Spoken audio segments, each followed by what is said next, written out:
Katika vitu ambavyo vitafanya watoto wetu wawe wema ni kuwapenda watu wa kheri, ni kuwapenda watu wa dini,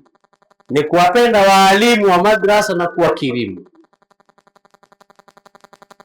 Ukipendelea kuwakirimu waalimu na mashekhe na kuwatukuza na kuwaheshimu,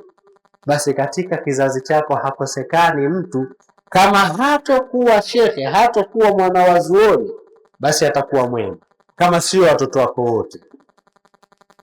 ima katika watoto wako au hata wajukuu zako.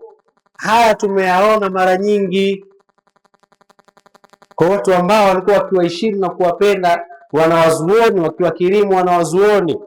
hakosekani hata akawa na watoto wakorofi kwa kiwango gani. Lakini utakuta mtoto wake hata kama ni huyu mmoja, atasimamia dini, atashughulika na dini,